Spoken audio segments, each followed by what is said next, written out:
you really first have to have that motivation and that purpose in yourself before you sign a contract with us.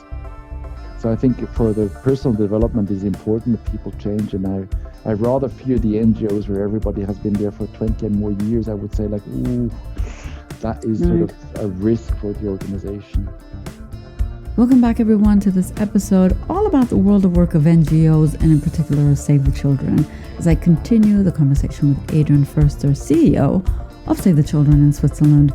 And we talk about how that world of work is actually changing as well from an external perspective, but also what are the challenges when it comes to managing the workforce.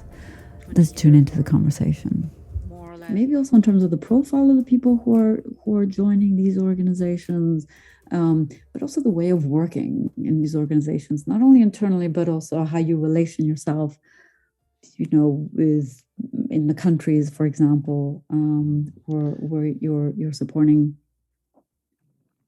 Yeah, there is a change in the perception of NGOs on a global level, and there's a more critical view of it, which is good, which challenges us.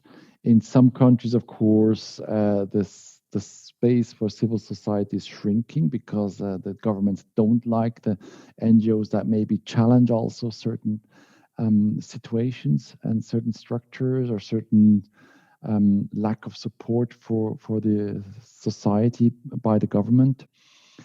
And even in Switzerland, we saw that with the latest initiative on corporate social responsibility, where there was a backlash afterwards, a political backlash on NGOs who were very strong in that campaign for corporate social responsibility, where politicians don't like it if NGOs, become too strong and have a say in those kind of matters. So there is a critical view on NGOs, and some of it also is right. One of the outcomes is that there's a lot more compliance requirements, which is good, but still it is a challenge, and it means that we have to be much more ready also on the legal side when it comes to data protection and image rights and accounting requirements. So there is this whole change of where we have to become, on the one hand, more professional. And I think the NGOs did a huge step. It's not this sort of self-made, let's just have a good heart and that's enough. And that is not enough. On the other hand, we see also this critical view on a political level of NGOs, where we sometimes have to challenge the same governance that support us. And that is always an interesting one. How much do you go into that or not? A nice example, again, in Afghanistan, where all of a sudden, with the change of regime, there was this question, will women still be allowed to work in our programs? And we had a lot of women in education and health sector, and it was not sure whether that would still be allowed or not by the new regime in Afghanistan. And what you do now, you sort of insist on your principle, and then if they deny that right, you would stop the program, or you say, well, we have a principle and we have a conviction that women should be allowed to work, but for the sake of the children in education and for their health, we still work only with men if we can't otherwise. So those are sort of the challenges where things change in some countries, where we see that governments put more and more restrictions on NGOs, and in certain countries they're kicked out, like in India or in Russia. A lot of NGOs were expelled because the government didn't like their work. Wow, that opens up, right, a whole different as well, exactly, perspective, the geopolitical considerations, which tells me that actually when you're also looking for people working with you, for you, well, yeah, it requires those technical skills, but it requires, in my opinion, a lot of ability to maneuver through very delicate, I would say, situations that can be also life-threatening to a certain extent. I mean, I would imagine your staff on the ground is protected, is safe, also in Afghanistan and these troubled countries. But I would imagine the hardship, it really goes up a huge notch when we talk about NGOs like the ones you're leading, because it touches nevralgical points of society, and it does touch upon deeply rooted cultural either changes, like in the one in Afghanistan, that are ideologically driven, but that have devastating effects on society as a whole. And let me just add, if I may, that the future of children is to a great extent linked to the future of women.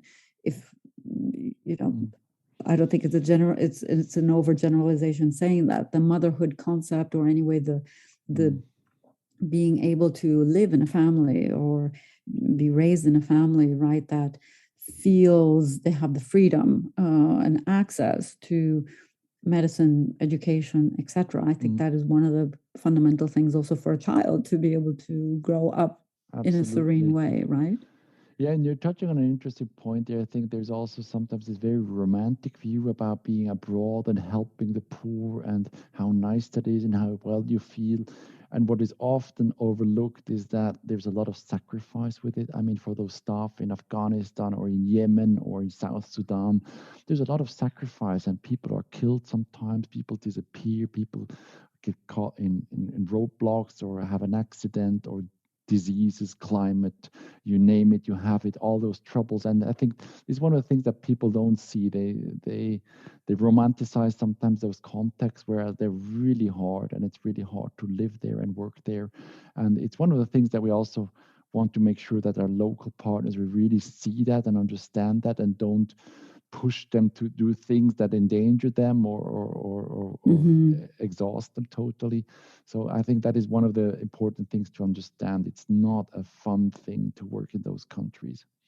No, absolutely. Which links us to, what we were saying before. You really have to have as well this internal, inner-driven motivation, almost like a vocation of saying, yes, I go anyway, and I do it anyway. One of my ex-colleagues, I remember, she was actually, it's interesting you say that there's a romantic view on that, but when you're in HR, you lose your romanticism in whatever sector you're in, because you quickly get to see you get to see so many components of how wonderfully beautiful and cruel we can be as a human race. But at the time, she was actually HR support for the Red Cross and international assignments. She had to leave because it reached the point where it was the tragedies of their colleagues. Some of them just don't come back. Yeah. And it takes a toll, from many perspectives and points of view. So I think it's so important, to communicate all of these things and to make sure that people see beyond, see reality the way it is, and the complexities of it, which also make it, all the more rewarding, most probably, when you do succeed. Absolutely. And there's a lot of hardships out there that we don't realize, because even if you're not in a war zone, even if you're just somewhere in rural Africa, just the climate gets at you. I mean, people don't realize that, and it's very hard to make people understand that. And I think that's one of the reasons why we say our grant managers who run those programs, it is good for them to have maybe a little bit of an extended stay at some point in their career in one of those contexts, just to better understand how things work, and that internet is not for granted, and health is not for granted, and political stability is not for granted. Absolutely. All those things that we just take as normal, we just can't imagine what it means. And so it's very helpful to understand that. And then you also start thinking different about what is success in a program, because you adjust your realities and your expectations. Wow.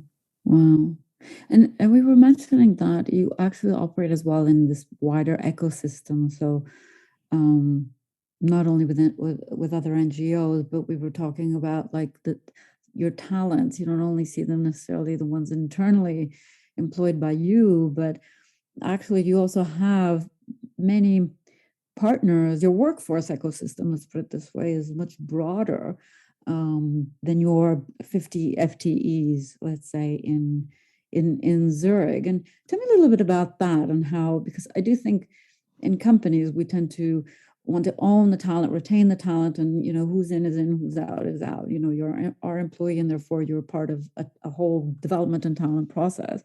But I do think that's going to change in companies too. So running on limited budgets, limited resources internally, how does that ecosystem look like from a human resource Probably perspective? maybe exactly because we're not in competition that ecosystem goes even beyond their own organization. Because we're not about profit, we're about the cause, about the purpose. So I meet regularly with our direct competitors as child rights organizations. We meet regularly for lunch and exchange and say, how are you doing? How can we support each other? Where can we collaborate? Because we have a common purpose. And that is the great thing about wherever you go, you have people who immediately, it's about the end goal, and it's not about ego or position or taking advantage over the other, because we're all not driven by money or income, but by the purpose. And so that makes it a lot different in working, and we don't see each other as competitors, really. That's fantastic. Yeah, because there are many companies driven by purpose as well, but there are shareholders behind that purpose. Exactly. Yeah. And so, I don't think some of my colleagues in the pharma would accept to work for lower salaries for what they do, even though it's a fantastic purpose. But it's a whole different economic model for sure, and it gets a bit. Yeah. And that's maybe sort of the entry barrier, that's why we Yes. have such a cool team here and so motivated people, because they're not doing it for the salary. Our salaries are okay, but they're never the same as you would have out in the market. So it's sort of, you really first have to have that motivation and that purpose in yourself before you sign a contract with us. And otherwise, you're not going to do it. And so there's different type of people here, and it makes things very joyful to work together, because it's not just a job. Oh, fantastic. And I'm curious, what's the tenure like on average? How long do they stay with you? If off the top of your head, I mean, it's off not the top of my head, we have a turnover rate of 13% over the last 12 months. So wow. People tend to stay long. We have quite some turnover in the last year, but it's all people who've been with us for 4 years, 5 years, 6 years, 8 years, who just saw that they could do a different step in their career.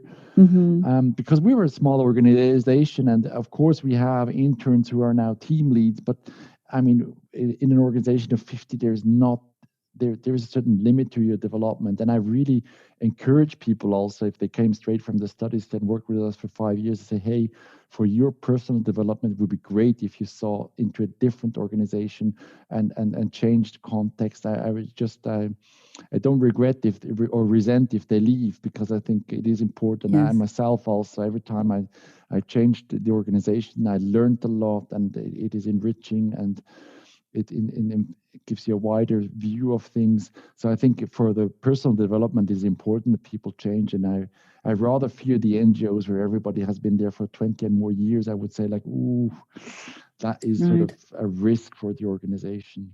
Right. And I do think this is going to be the new normal anyway.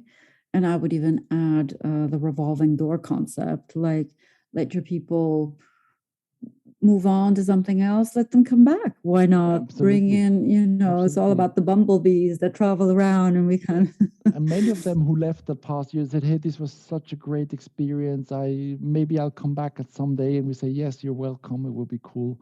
So I think that is I fully agree. We have to be open with regards to that. And yeah. And let the people grow and kind of, get the learnings through different type of experience and exposures. And at the same time, every time we have a new person coming in, we benefit, because the new person sees certain aspects that we didn't see anymore, and changes them and improves. And so it is always an asset to have new people also coming in, also from business. Sometimes very interesting if people from business come in. They have a different perspective of things, a different way of thinking.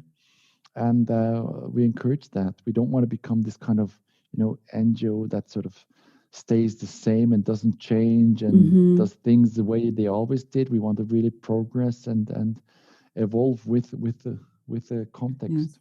Yes. And that's so important because ultimately, however you define success, it is about success. It is about being successful, whether it's about reaching 42 million children instead of 40 million, or wherever you set that bar. Success breeds success. Nobody wants to work in a non-successful organization, whether that's an NGO or whether that is a publicly traded company. Do you still have time for a couple of more questions? Yes, go on. Because as we were talking about those development, I was wondering, do you also organize or have international assignments? Is that in any way part of the development philosophy of saying, okay, a couple of my fundraisers or global managers will send them to the UK or vice versa, or you have some sort of swapping and rotation type of activities to develop your staff? Or how do you see that? It's one of the things that we are working on right now, to have that talent development and exactly have those exchanges. It is sometimes very complicated just for legal questions, with all the insurances and legal contracts and the taxes and all that. It doesn't make it very easy nowadays to just second somebody for 2 or 3 months to a different country. But right now we're just seconding somebody to Cairo because we have a larger project on migration there. And we said it's so important that it would be good to have somebody from our organization be there. So there is already a Swiss person there. So then now we're going to send somebody else to replace. We do that regularly. And what we also encourage, if let's say I travel to a different country for a project visit, maybe why not stay on for a few more weeks and just work from that country office and be with those people and better understand their context. So we're working on that. We haven't conceptualized it yet fully, but it's one of the things that we really want to do. Of course, right now with the whole travel restrictions, it's sort of like a bit iffy when this is going to happen. When it's going to happen, but that's the intention to do Absolutely. that. Yeah. And I think many multinationals, they do benefit. I ask these questions because I've also seen great benefits from, having programs that invest in people's development outside of your national borders, outside of your even cantonal borders, or because being exposed to different cultures, you may be very successful in a certain environment, but may not be that successful when the culture changes and dynamics change, etc. So I really believe that is a fundamental aspect when we talk about the world of work and how you develop your career, regardless of the direction that career is going to go. But being exposed to different ways of working and different cultures is very enriching. And we also benefit. We have right now a woman working for us in fundraising. She is Dutch, worked for the UK organization, works from Spain, and comes regularly to Switzerland to support us. And I think with the whole remote working, it has become a lot easier to exchange talents, even on when you work remotely. Yes. Absolutely. And in finishing, before I get to the wow question of what's wowing you, because that's part of the world of work tradition. It's like, what's wowing you? Because it's all about putting that wow factor to work for all of us. But as a CEO of Save the Children Switzerland, what keeps you up at night? What is it? What are those things that are like, okay, this is really keeping me up? Yeah, there is moments, where we have to always be very efficient. We try our challenges really, and we really achieve that regularly, to send 80% of our income directly to the field, to the programs, and not have high admin costs. But it means that we have to be very efficient at our headquarters here and make the most out of what we have as resources. And sometimes, of course, the work is overwhelming and you have too many things going on, too many things that come from all sides, and or you can't fill positions because it's just hard to recruit people here in Switzerland. And that's sometimes what keeps me awake at night, when you just realize we're not on top in terms of work because it's just too much. And we don't want to engage more people because we have to be careful with the resources. That's certainly one thing that sometimes keeps me awake. Yes. No, I can imagine juggling multiple tasks with very limited resources. Exactly. Available. Okay. Well, instead, what is it that makes you very happy when you wake up in the morning? Because maybe those are the nightmares. But hey, when you wake up in the morning, what is it that gives you that I think sprint? it's two things. I really like being with people, and I'm always fascinated. I mean, this morning I got to know you, and you just say, like, "Wow, where does this person come from? This is incredible." The talent she brings, and the walk of life she gone through, and all Thank that. you. It's just like very fascinating. And with every person, I see always the positive things. I always focus on the strengths of people. And then you just got this, just for over lunch, I got to know our two interns that just started. And again, you go like, wow, young people, so talented, so multicultural, coming here to work with us just to get to know them. What is your pastime? What do you do? Where you come from? I just find it very rewarding to see what gifts people bring into the organization and how they use them. That's just fascinating. And the other thing is, I'm a generalist. If I have redundant kind of work, sort of routine, I get really quickly bored. And as a general manager, I mean, you have every day with fundraising and HR and finance and global programs, and communications are coming across your door, asking questions, telling what is going on. You give your input, they go away again, they tell you about their successes, they tell you about their problems. And it's just such a variety of tasks, and I just love that. I'm a generalist, and I'm myself somebody who really likes to be in different things, to got around already in different positions, and so it's just fun to use all that knowledge and see what is going on. Yeah. Oh, that's wonderful. And is that what's also wowing you? That's what's making you Absolutely. That's what's giving you that kick. Yeah, I really like it. And then, of course, I mean, I worked for my first and only position in the finance sector was in an insurance company, and that was also a great job and very interesting work. But it was in the end about a 2 billion benefit, move it to 2.01 billion benefit. It just didn't trigger me at all. And just the thought of, working for a company just to have some figure on their bank account increasing, I couldn't have been doing that all my life, just working for some big company to increase their benefits. So I think just to know that I'm working for a purpose that changes children's lives, I think that is just very rewarding and wows me every day. Well, that's fantastic. That wows me, actually. Well, here we are. We've reached the end of this episode, all about the world of work of NGOs, in particular Save the Children. And I do thank wholeheartedly Adrian Förster for having taken part of this conversation and for having given us a little bit of a glimpse of what that world of work actually looks like. And I am particularly happy about this partnership and really looking forward to this live music and fundraising event that we are going to be holding and hosting right here in Zurich. And again, with that purpose of putting children's need at the center of entertainment and fundraising. Now, that being said, here's the catch. Whatever your world of work may be like, whatever it may look like, whatever profession you may be in, what counts at the end of the day for you to feel fulfilled is really to what extent is that touching your sense of purpose, because that sense of purpose is going to be driving a lot of what you do, and it's going to be getting you through all the hardships that ultimately the world of work also throws at us. Do we like hardships? Because it's through hardships and challenges that we know we grow and we develop. Until the next time, as always, tune into the World of Work podcast, to the WoW, and if you have any questions or comments, feel free to reach out to me. Take good care.